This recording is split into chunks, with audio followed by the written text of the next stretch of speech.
Greetings and dandavats, dear devotees and friends.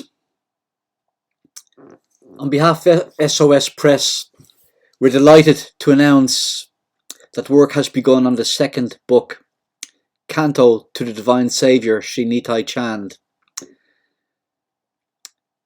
And as we did with the first book, Canto to the Lord of Love, Sri Gaurasundar, we're going to do a few little readings, just a few snippets of here and there to give you a taste of what's to come. And for anyone who was lucky enough to get a copy of the Prema Dhamma, they will no doubt have noticed through the wonderful introduction by Sripad Mahayogi that he's just such a wonderful, wonderful writer, and he places you right there. He sets the scene in the introduction, and it's just a wonderful, wonderful, wonderful technique and gift of how he introduces his subject matter through serious research.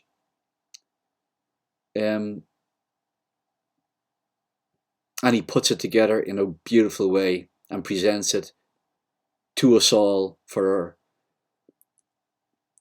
our eternal benefit, to understand a relationship with Sri Guru, the Vaishnavas, and Sri Nityananda Prabhu.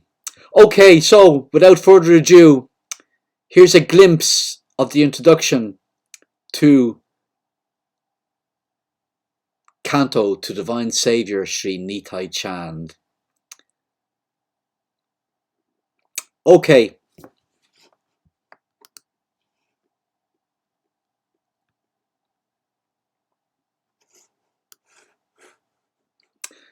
A wooden boat plied the glassy waters of the Jalangi. The old man waited, leaned against his staff. He was in no hurry. He had learned to wait. There was nothing unusual about his appearance. Nothing betrayed his true mission. The Vaishnava. He was dressed as a Vaishnava. He wore a wooden necklace of tulsi beads wrapped 3 times around his neck. His wrinkled brow was smeared with orange sandalwood paste, the sign of Vishnu was carefully marked in lines of tilak on his forehead. The old man wore the torn and rumpled cloth of a hermit, a faded garment tied around his waist,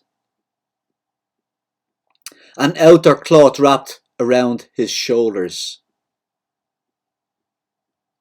His tall and noble bearing was marred by a slight stoop. He was no longer the light young youth with the straight back. Gravity had done its work, bending his spine closer to the earth with the weight of years.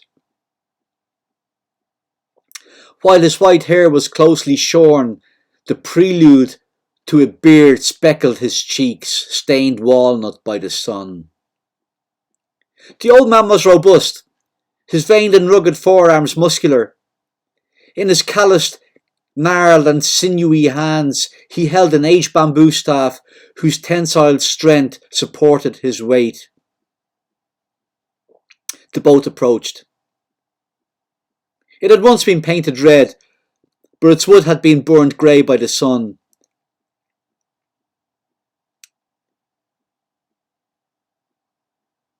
The boat pilot was a boy, a young boy. The river was low here, and the boy drove the boat forward in the slow current of the shallow water with a long bamboo pole. As he put his back into it, he pushed off against the pole, and the boat moved slowly against the current toward the stone steps of the dock. Crossing the river. The old boat itself had a narrow deck of woven bamboo slats where 3 or 4 men could sit or stand. A grey goat sat on the deck, languishing in the heat. The boy steered the boat closer until it reached the dock and called out, "Hey, old man, cross the river." The old Vaishnava nodded and waved the boy over. He pointed upriver to the confluence of the Jalangi and the Bhagirathi. The current would change there, and he could go north. The boy reached out a hand and the old man climbed on board. A light rain fell. The boy had no skin on his bones and barely a rag around his waist to protect his nakedness. His crow-black hair stood up like feathers. He danced about the dugout with a bright smile as he poled along the shore. He knew the currents well. At the opportune moment he would push off the bottom and catch the counter-current that would carry them across. The water was smooth as glass, the sun reflecting off its mirrored surface with blinding light. The old pilgrim settled back. He fingered a rosary of beads made of tulsi wood and murmured a mantra taught him by his guru. He tried to keep his mind from wandering, but he remembered his mission. After crossing the river here, he would follow the old road into the city of Gaur. There was a pilgrim there named Mukunda Babu. He would know where the community would be found. Vaishnavas. Many of the Vaishnavas had gone into hiding. Their communities were lost and scattered, but they awaited the treasure he carried. Temples had been destroyed. People were allowed to practice a debased form of Hinduism in their homes as long as they paid heavy taxes. Real devotion was discouraged. Teachers of grammar and Sanskrit were tolerated as long as they educated the new generation to work for the Shah. But true believers and gurus were a threat to the ruling regime. The repression was almost total. Most had escaped to Jagannath Puri to the south, where the Hindu king would protect them. Some had gone as far as to Vrindavan, and the followers of Sri Chaitanya were scattering.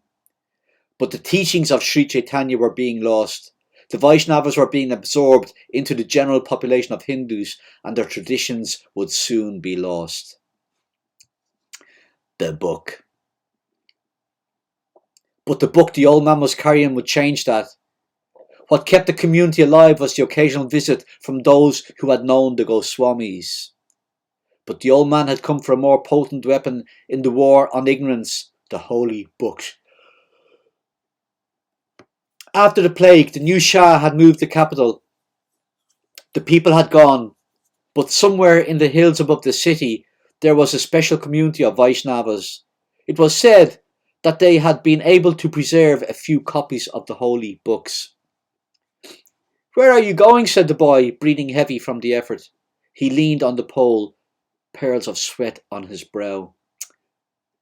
"I need to reach Gaur by nightfall," said the man. "Gaur, the capital? That's no place for you, old man. The Shah's men may stop you." "So I'm told," the old man replied. He held a burlap bag tightly to his chest. It contained a valuable treasure. He could see a mosque on the other river bank where some of the Shah's men sat in the shade, waiting for someone to cross the river to collect taxes.